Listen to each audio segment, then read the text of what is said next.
Combien de personnes ont la Bible ce matin?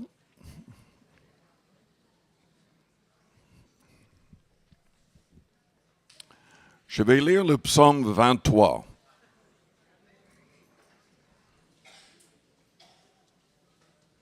Le psaume 23.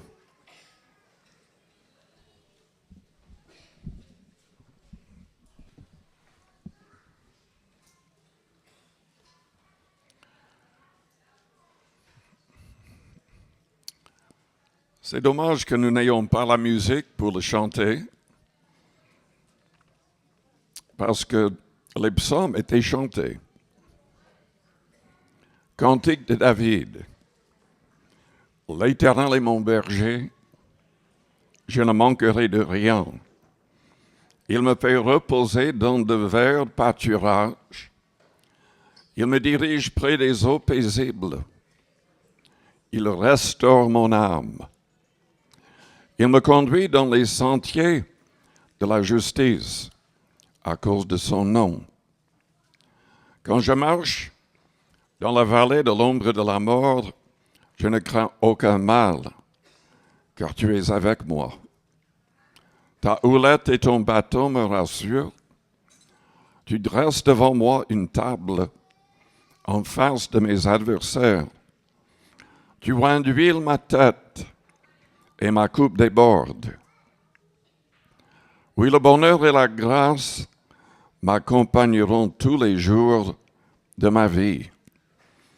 Et j'habiterai dans la maison de l'Éternel jusqu'à la fin de mes jours.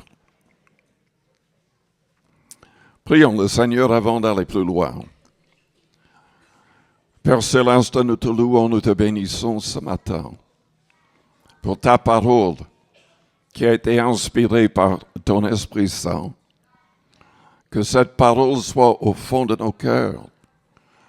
Que cette parole nous pousse à nous sanctifier toujours davantage. Que cette parole suscite la foi. Car c'est notre foi qui t'est agréable et qui te pousse à agir. Père, je te demande d'agir dans chaque cœur et dans chaque vie. Manifeste-toi surtout aux personnes qui ne sont pas encore vraiment converties. Seigneur, que nous soyons des disciples, marchons selon ta parole. Au nom de Jésus-Christ. Amen.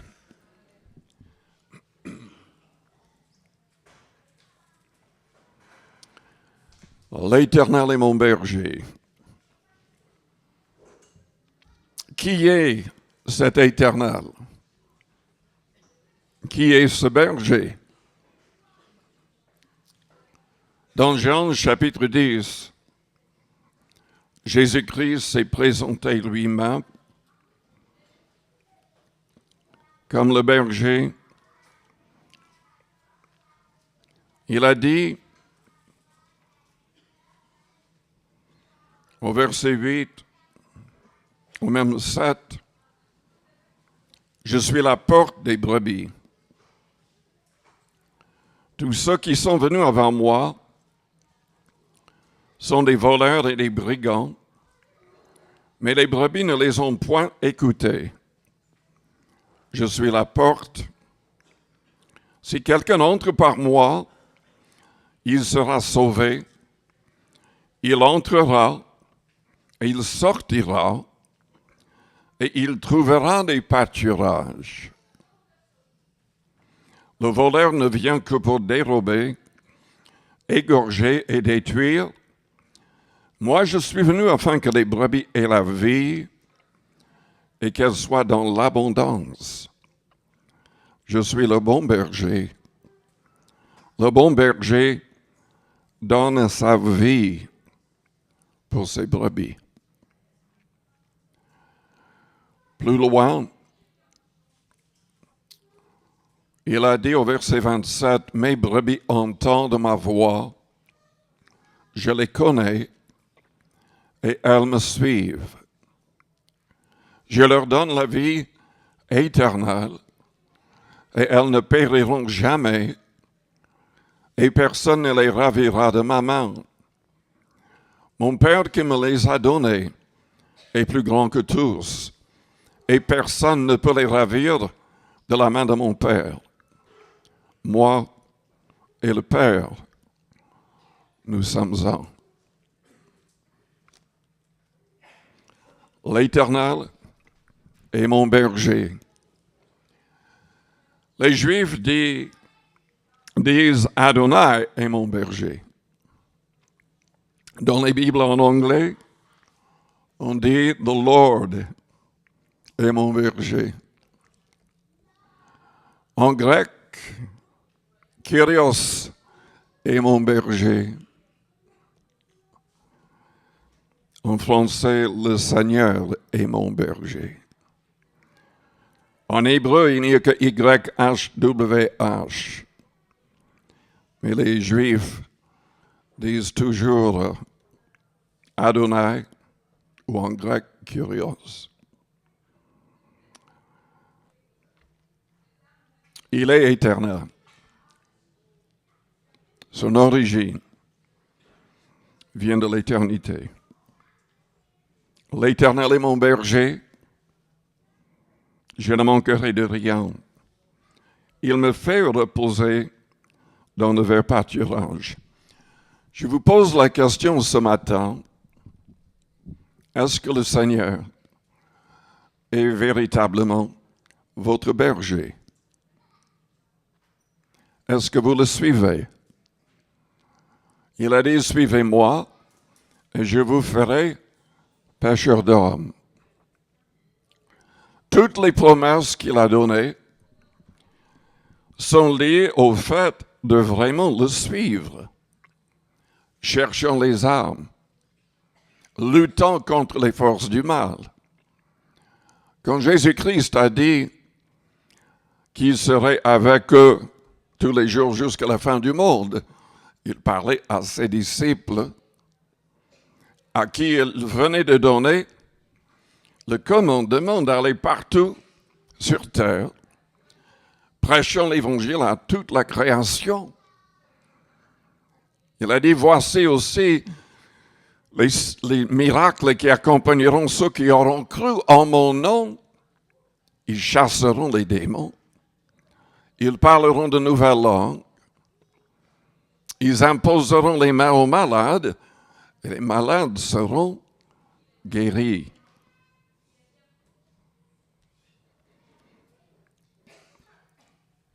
Avoir un berger ne vaut rien si on ne le suit pas. Il n'y aura pas de vert pâturage si on ne le suit pas. Si on n'est pas véritablement engagé avec lui. Il désire être notre berger, mais nous devons l'accepter comme Seigneur. Parfois dans l'Évangile, Jésus-Christ disait, mais vous m'appelez Seigneur, mais vous ne faites pas ce que je vous commande de faire. Et nous lisons dans Matthieu 7 qu'il y aura au jour du jugement des gens qui vont dire, mais nous avons prophétisé en ton nom, nous avons chassé des démons, nous avons fait beaucoup de miracles en ton nom, mais le Seigneur va leur dire, je ne vous ai jamais connu. Nous avons du mal avec ce passage, mais il explique que ceux qui le suivent véritablement mettent en pratique tous ses commandements. Et peu importe ce que nous avons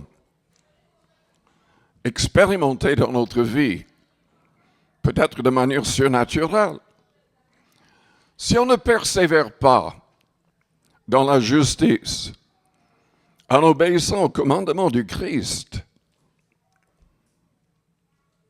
nous ne serons pas garder ou sauver. Le Seigneur fait tout pour sauver tous les hommes. Dieu voudrait que tous les hommes arrivent à la repentance. Mais selon le Christ dans Matthieu 7, peu de gens seront acceptés. Parce que la vaste majorité des hommes ne veulent pas entrer par la porte étroite, par le chemin resserré. Jésus-Christ veut être véritablement notre Seigneur, le maître de chaque détail de notre vie. Oui, il veut nous bénir. Il veut être notre berger. Mais c'est à nous de le suivre véritablement. Je voudrais souligner le fait que souvent dans l'Ancien Testament,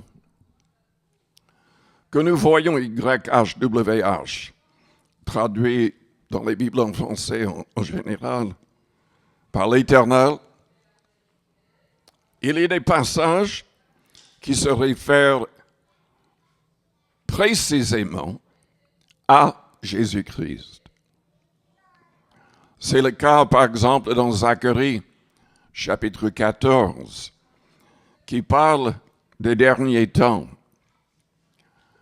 Jérusalem sera encerclée par des armées venant de toutes les nations. La moitié de la ville sera prise. Et pendant cette période terrible, nous croyons que Jésus-Christ va revenir. Quand il est parti de la montagne des Oliviers. Zacharie 14, qui a été écrit plus de 400 ans avant la venue du Christ, dit que l'Éternel va revenir. Il va revenir afin de protéger le reste en Israël et de punir les nations qui ont agi contre Israël. Et la Bible dit que ses pieds se poseront sur la montagne des Oliviers.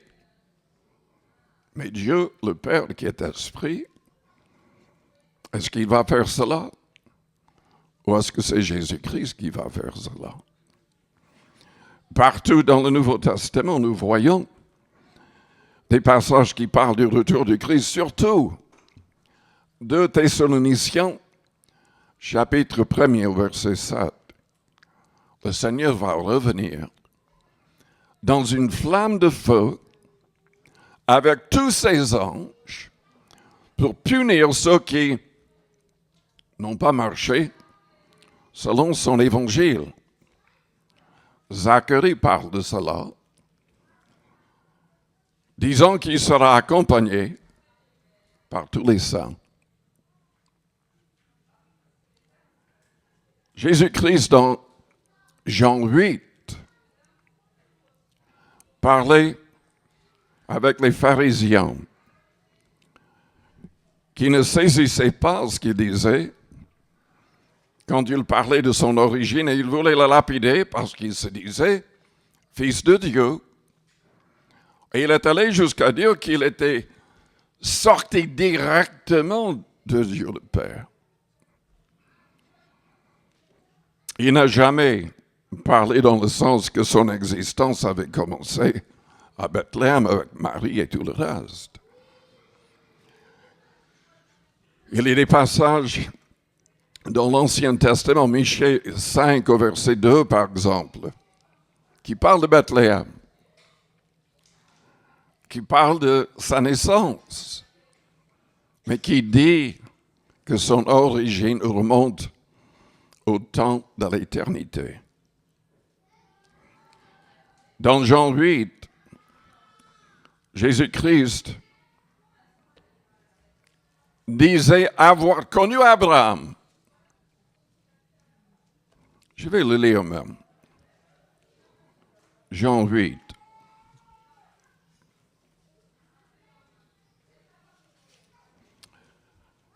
Je devrais vous expliquer que dans Exode chapitre 3, l'Exode chapitre 3, Dieu s'est manifesté pour la première fois à Moïse, afin de l'appeler à devenir celui qui délivrerait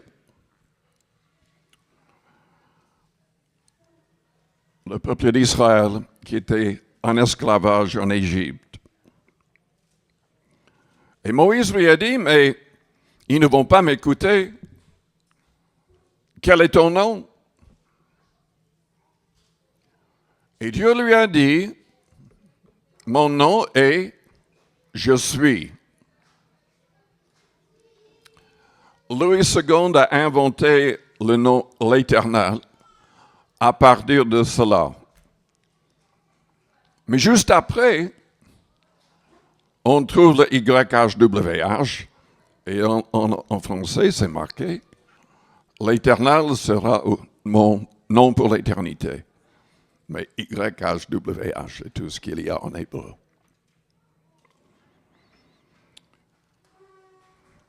Donc, qui a parlé à Moïse? Qui a parlé à Abraham?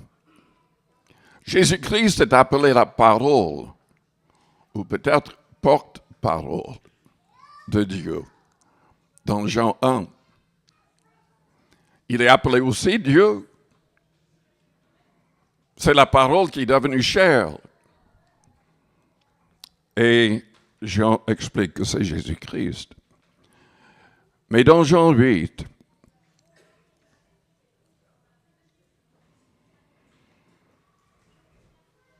il a dit au verset 31, « Si vous demeurez dans ma parole, vous êtes vraiment mes disciples, vous connaîtrez la vérité, et la vérité vous affranchira. »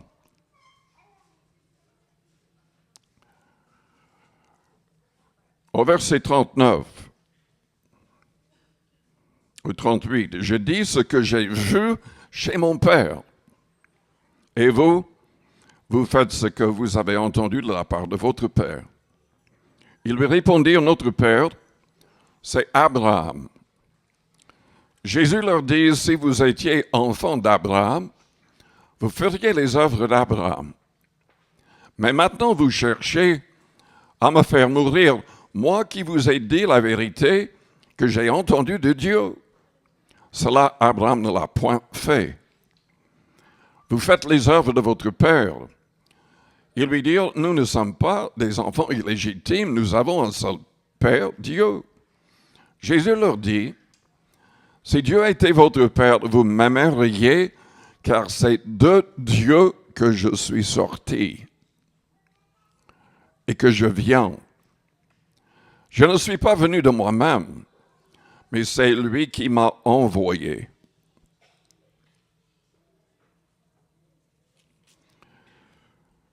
Un peu plus loin, il a dit au verset 51, « en vérité, je vous le dis, si quelqu'un garde ma parole, il ne verra jamais la mort. » Évidemment, il parlait de la seconde mort, les temps de feu. Au verset 53, « Es-tu plus grand que notre père Abraham, qui est mort? Les prophètes aussi sont morts. Qui prétends-tu être? »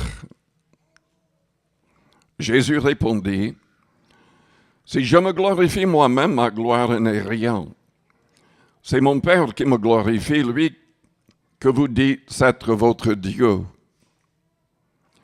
que vous ne connaissez pas. Pour moi, je le connais.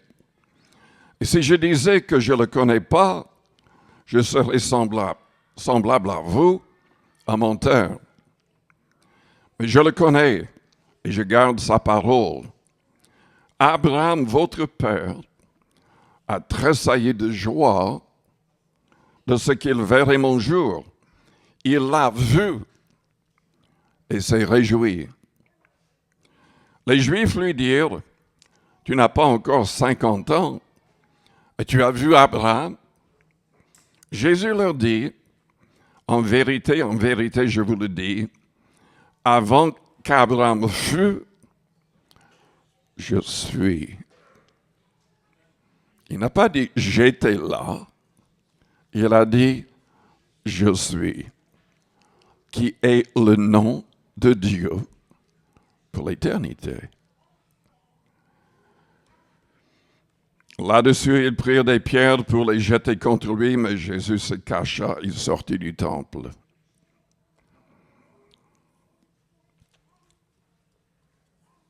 Revenons au psaume 23.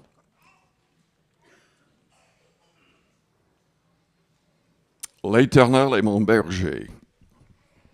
Le Seigneur est mon berger. Je ne manquerai de rien. La raison pour laquelle souvent les chrétiens manquent de quelque chose, c'est tout simplement parce qu'ils ne suivent pas de près le berger. Les verts pâturages se trouvent où se trouve le berger. C'est le berger qui protège. C'est le berger qui prend soin des brebis. Personne d'autre ne peut le faire, pas pleinement. Il est vrai que tous ceux qui prêchent l'Évangile sont appelés à paître le troupeau de Dieu. Mais c'est vraiment le Seigneur qui fait le travail par son esprit. Le Seigneur est mon berger, je ne manquerai de rien. Jésus-Christ souligne dans Jean 15 l'importance de rester même attaché au berger. Demeurez en moi et je demeurerai en vous. Et plus loin dans ce chapitre-là, il dit que si on demeure en lui, si sa parole demeure en nous, il a dit, demandez ce que vous voudrez. Et cela vous sera accordé. Le problème, c'est que trop souvent, nous ne comprenons pas ou nous ne suivons pas vraiment de près le Seigneur. Plus on est conduit par son esprit, plus nous serons dans la joie, dans la paix. Plus nous aurons une pleine victoire. Il y a des chrétiens qui sont toujours liés par des habitudes mauvaises. Jésus dit dans Jean 8, si donc le Fils vous affranchit, vous serez réellement libre. C'est le Seigneur qui libère. Il me fait reposer dans de verts pâturages. Il me dirige près des eaux paisibles. Il restaure mon âme. Lisons dans l'Apocalypse chapitre 7 et au verset 17. C'est un passage qui concerne l'avenir, mais déjà le Seigneur agit ainsi.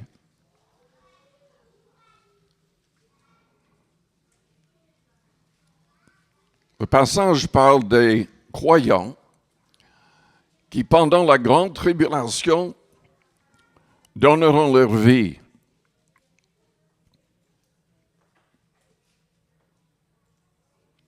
Au verset 15, c'est pour cela qu'ils sont devant le trône de Dieu et le servent jour et nuit dans son temple. Celui qui est assis sur le trône dressera sa tente sur eux. Ils n'auront plus faim, ils n'auront plus soif, et le soleil ne les frappera point, ni aucune chaleur, car l'agneau qui est au milieu du trône les paîtra, et les conduira aux sources des eaux de la vie. Et Dieu essuiera toute larme de leurs yeux.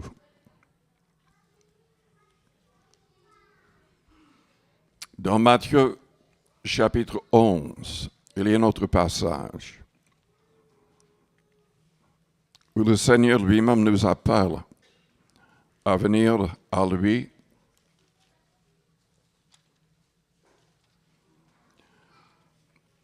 Je vous pose une question. Quand les choses vont mal, est-ce que vous téléphonez aux autres? Est-ce que vous contactez un docteur, un psychologue, un psychiatre? Ou est-ce que vous priez le Seigneur en premier? Est-ce que vous demandez son aide? Pierre a dit, déchargez-vous sur lui de tous vos soucis, car lui-même prend soin de vous. Dans Matthieu 11, verset 28, il a dit, venez à moi, vous tous qui êtes fatigués et chargés, et je vous donnerai du repos.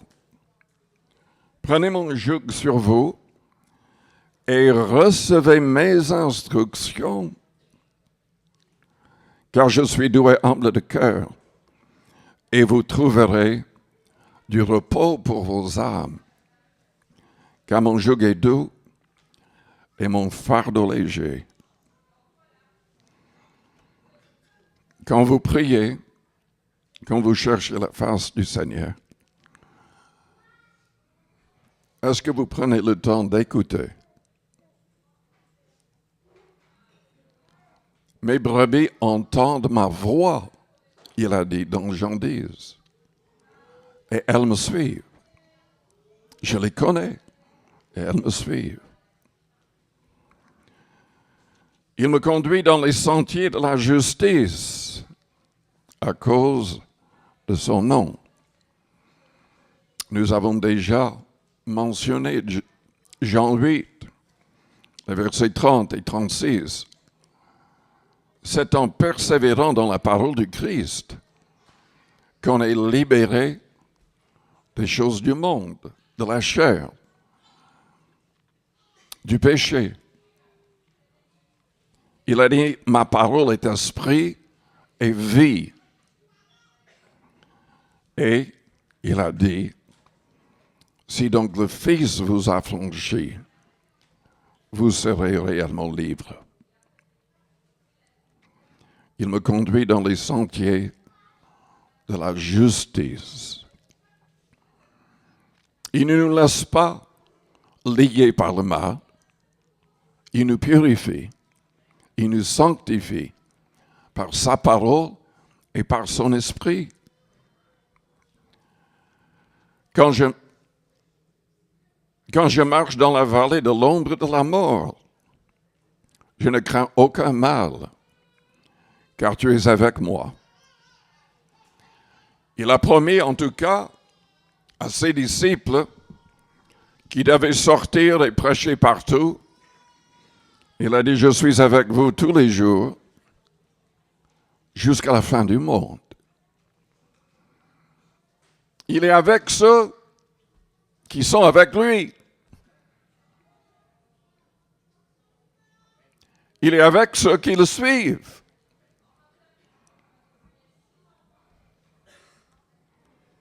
Si vous comprenez la nuance. Dans Hébreux chapitre 2 au verset 14,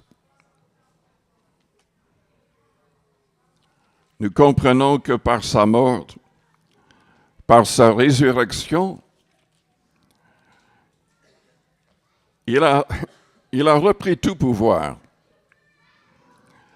même le pouvoir sur la mort, qui était apparemment, selon le passage, entre les mains du diable, jusqu'à ce moment-là. Ainsi donc, puisque les enfants participent au sang et à la chair, Jésus y a également participé lui-même, afin que par la mort, il anéantisse celui qui avait la puissance de la mort, c'est-à-dire le diable, et qu'il délivre tous ceux qui, par crainte de la mort, étaient toute leur vie retenus dans la servitude. Jésus-Christ délivre de la crainte de la mort pour ceux qui croient à sa parole. Nous avons, les vrais chrétiens, sa présence. Et la Bible dit que Pierre a dit que pendant les moments les plus difficiles, il pensait, il parlait pour les gens qui donnaient leur vie pour le Christ à l'époque. L'Esprit du Seigneur sera sur vous, il a dit.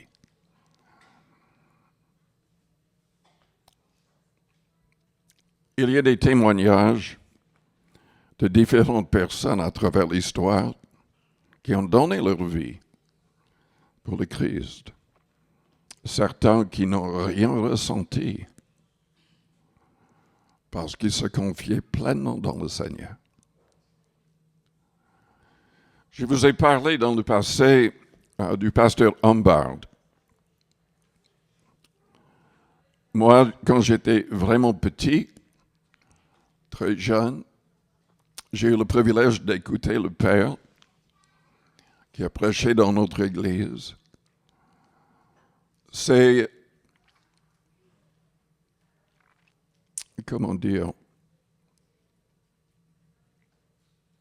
il était dans une famille d'alcooliques. Personne n'était converti à part lui. Il priait continuellement dans son cœur tout au long de la journée. Au moins 8 heures. Un évangéliste est passé et il est parti avec l'évangéliste, simplement comme aide. Mais un après-midi, l'évangéliste, qui avait une réunion plein air avec plus de 5000 personnes présentes, s'est tourné vers lui en disant « Mais c'est à toi de prêcher. Dieu m'a dit que c'est toi qui dois prêcher. » Humbard a refusé, mais l'évangéliste lui a dit « Mais si tu ne prêches pas, personne ne va prêcher. Parce que Dieu m'a dit que c'est toi qui dois le faire. » Il n'avait jamais prêché. Il n'avait aucune formation pour prêcher. Il s'est levé et il a commencé à prêcher. Il était saisi par le Saint-Esprit. Pour la première fois de sa vie, il parle en langue. Il ne comprenait pas un seul mot de ce qu'il disait. Pendant 20 minutes, il a parlé en langue. Quand il a terminé, 500 personnes se sont levées, sont venues vers le devant pour se convertir. Tous des Allemands, parce qu'ils parlaient de manière parfaite en allemand, sans connaître un mot.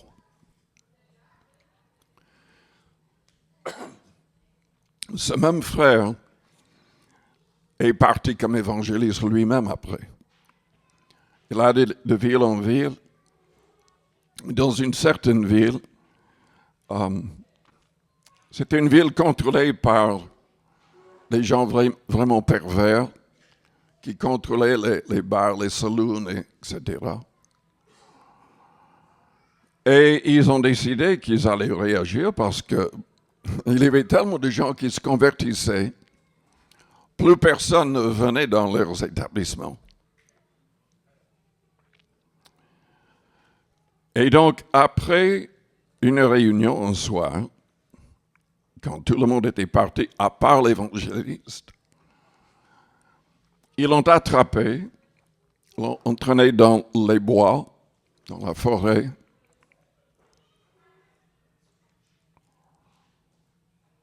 Ils l'ont ligoté et dans un premier temps, ils l'ont flagellé. Il a expliqué que même ses chaussures étaient remplies de sang. Mais il avait prié et en fait, il n'avait rien ressenti. Heureusement, il avait une petite fille qui avait vu. Elle était partie, mais elle s'est tournée, elle a vu ce groupe de personnes qui avaient pris Amber. Elle a dit à son père, il faut expliquer que son père était athée. Mais il a quand même rassemblé un groupe de personnes pour retrouver l'évangéliste et le protéger.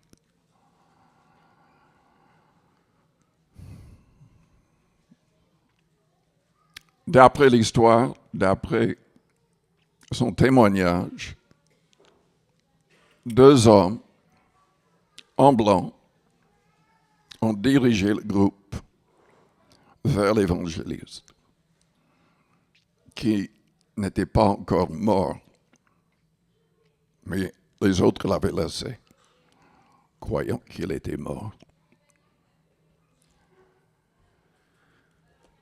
Il est allé, après, il voulait parler à toutes les personnes responsables. Il n'essayait pas de les traîner en justice. Il est allé pour leur dire qu'il pardonnait et il voulait témoigner. Mais tous, sans exception, ont refusé de le voir.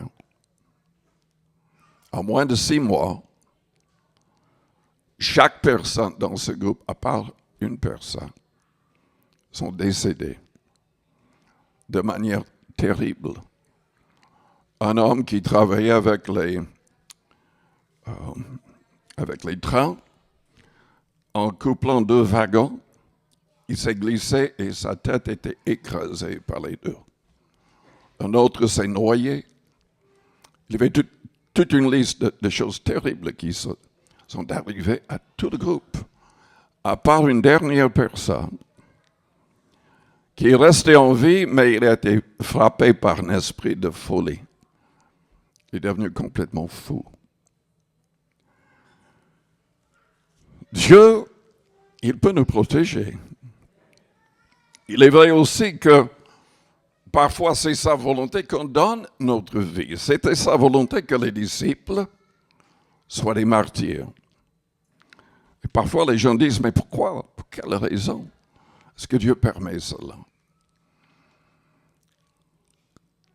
Ça démontre que les gens sont véritablement convertis. Que ce qu'ils disent est la vérité. Quand on est prêt à donner sa vie pour la vérité, ça convainc les autres. Vous vous souvenez que Saul, qui est devenu l'apôtre Paul, tenait les vêtements de ceux qui ont lapidé Étienne, le premier martyr. Il fallait aussi que le Seigneur lui parle du ciel, mais la mémoire de ce qu'il avait fait contre les chrétiens l'a poussé toute sa vie à travailler plus durement pour gagner des âmes que le reste des apôtres. Il a dit lui-même. Peu importe, quand je marche dans la vallée de l'ombre de la mort, je ne crains aucun mal, car tu es avec moi. Est-ce qu'il est avec vous? Vraiment? C'est facile de le dire. Mais est-ce qu'il est vraiment avec vous tous les jours? Est-ce que vous êtes avec lui, en train de suivre son esprit? Ta houlette et ton bâton me rassurent. Mes amis, tout pouvoir est entre ses mains. Tout pouvoir est entre ses mains. Vous savez, le Saint-Esprit peut agir de manière vraiment différente. Il est vrai que Paul a éventuellement donné sa vie comme martyr. Mais il y avait des moments où il a vraiment glorifié Dieu par sa foi. Vous vous souvenez de l'histoire quand un serpent vénéneux est sorti du feu, l'a mordu et toutes les personnes autour attendaient qu'il meure parce que en quelques secondes, les gens mouraient avec une morsure d'un tel serpent. Mais Jésus avait dit qu'il serait protégé. Il y avait même un moment où il y avait un officier à côté du roi à qui Paul parlait, témoignait. Et Paul a dit, parce que cet officier les interrompait continuellement et empêchait le roi de se convertir. Et Paul, poussé par le Saint-Esprit, a dit, tu seras aveugle. Et immédiatement, il a été frappé d'aveuglement.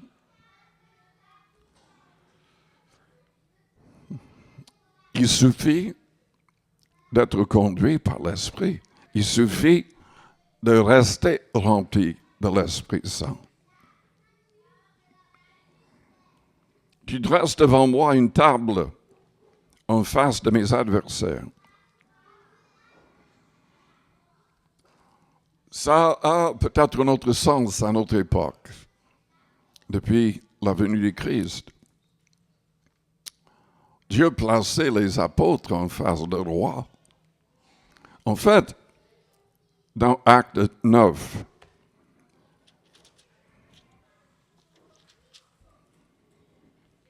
verset 15,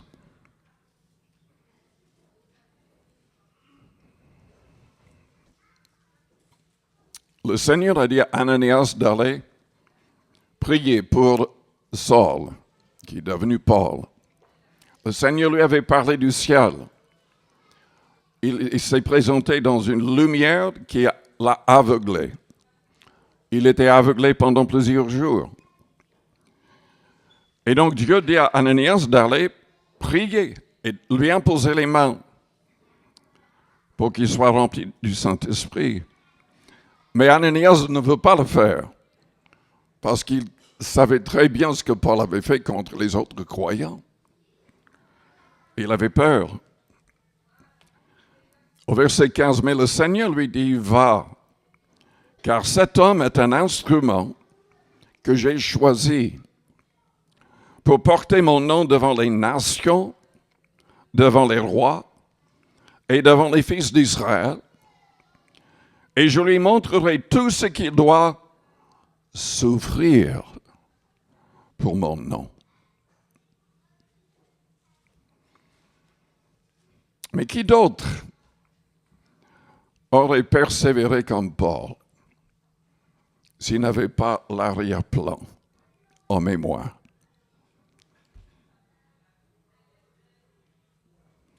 Quelqu'un a fait la remarque que l'Église, à travers l'histoire, a progressé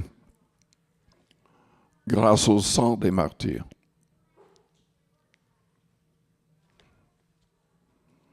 Tu dresses devant moi une table en face de mes adversaires. Ce qui est important, mes frères, mes sœurs, Dieu veut faire cela avec nous tous. Et il veut qu'on témoigne. Il ne veut pas qu'on reste dans le silence. Tous les chapitres 10 dans Matthieu, c'est là où le Seigneur nous dit de ne pas craindre les hommes. Ils peuvent nous tuer, mais il faut craindre Dieu parce que c'est lui qui va agir après la mort.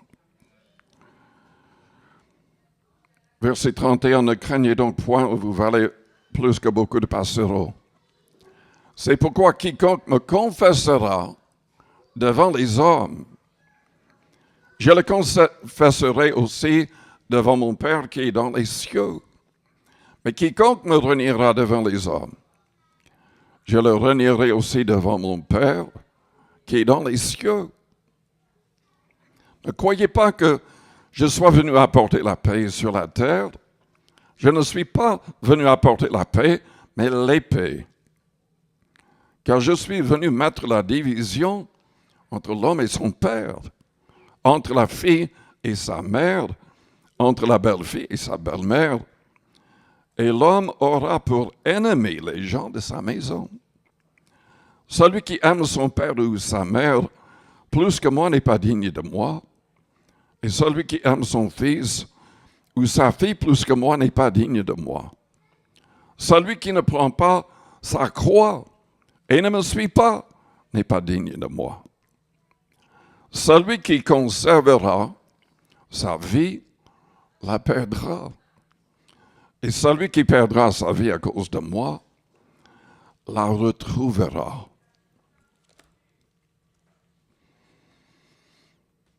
Tu dresses devant moi une table en face de mes adversaires. Tu oins d'huile ma tête et ma coupe déborde. En Christ, nous avons besoin de cette huile qui représente le Saint-Esprit. Jean-Baptiste avait dit dans Matthieu 3 que le Seigneur baptiserait du Saint-Esprit et de feu. Les rois, les prophètes étaient toujours oints d'huile, symbolique du Saint-Esprit. Et le Seigneur a dit dans Acte 1, verset 8, « Vous recevrez une puissance, le Saint-Esprit survenant sur vous, et vous serez mes témoins dans le monde entier. » Est-ce que vous êtes un vrai témoin du Christ? Il y a trop de gens avec l'idée que, enfin, il y a des pasteurs, il y a des missionnaires, il y a des évangélistes. C'est à eux de faire le travail. C'est à tous les chrétiens de faire ce travail.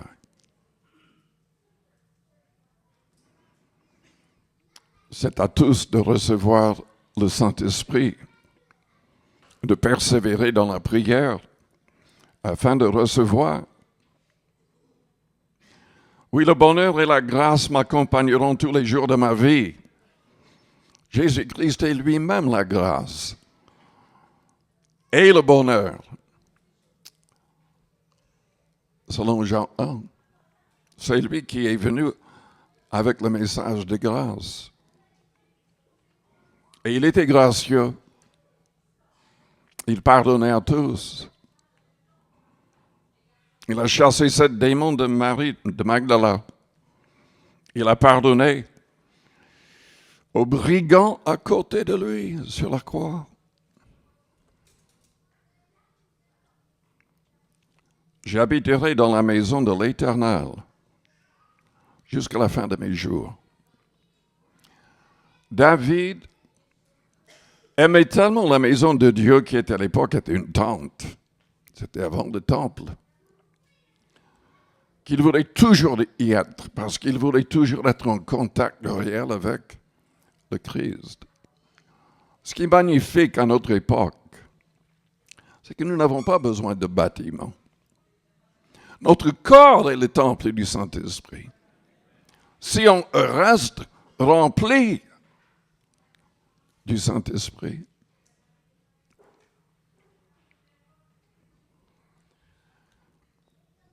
et quand il s'agit de la maison de Dieu, nous sommes la maison de Dieu.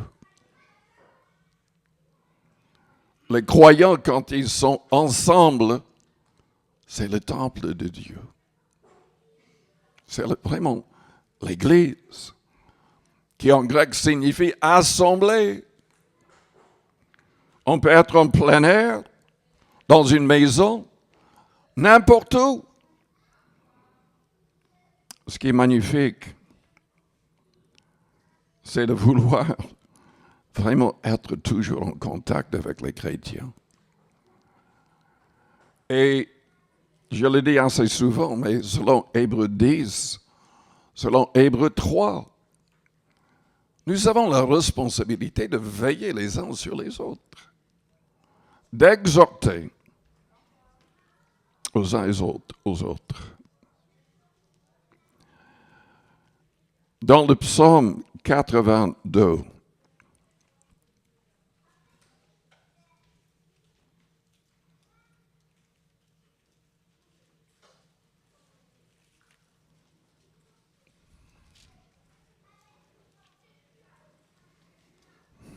au verset 13, les justes croissent comme le palmier, ils s'élèvent comme le cèdre du Liban, plantés dans la maison de l'Éternel, ils prospèrent dans les parvis de notre Dieu.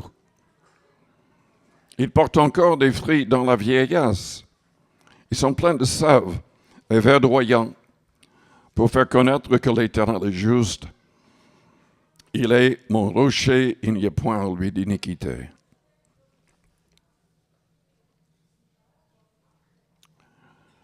Quand nous sommes fidèles à une église locale, quand nous sommes fidèles dans le contexte des croyants veillants et exhortants, c'est là où le Seigneur se manifeste. Il a dit, même quand il n'y a que 2 ou 3 assemblés en son nom, il est au milieu de nous. Et c'est glorieux quand il est vraiment la présence du Seigneur qui se manifeste. Mais encore une dernière pensée. Jean 14.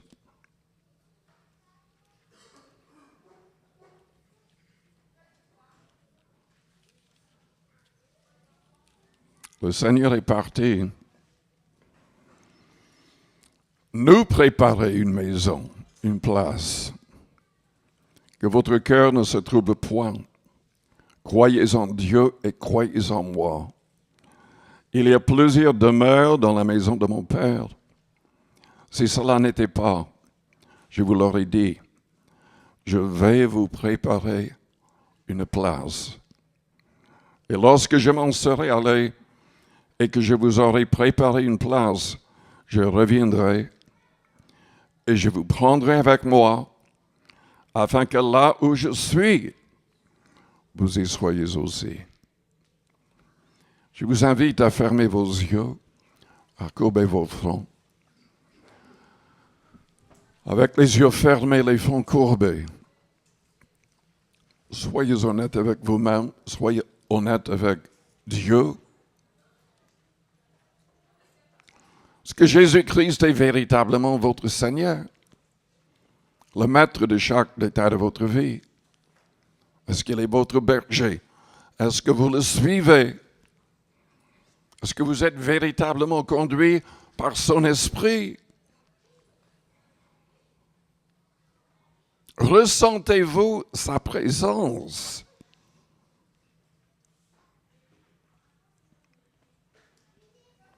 Est-ce que vous connaissez sa voix?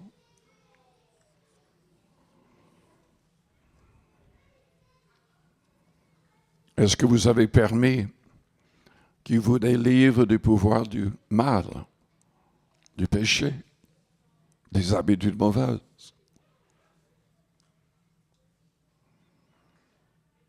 Si ce matin vous voulez être un vrai disciple du Christ, vous voulez tout ce que je viens de mentionner, faites-moi signe en élevant votre main juste pour un instant. Je voudrais prier pour vous, plusieurs personnes. Oui.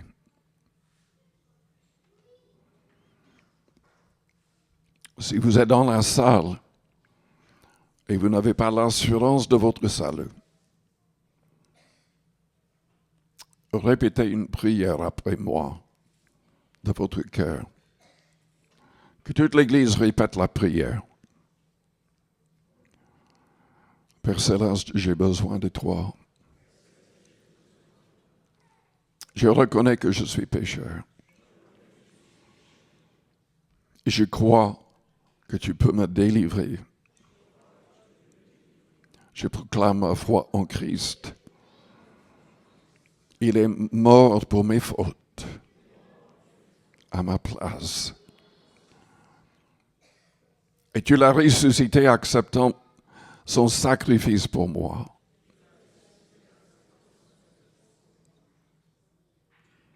Il est monté en gloire pour que le Saint-Esprit nous soit envoyé.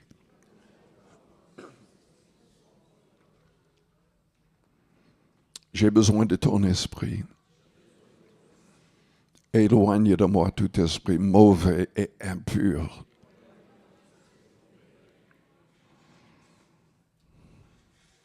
J'ai choisi de renoncer au monde avec sa convoitise et son orgueil. J'ai choisi de renoncer aux mauvaises œuvres de la chair. Je renonce à toute autre personne et à moi-même. Je veux que tu sois le maître de chaque détail de ma vie, Seigneur Jésus.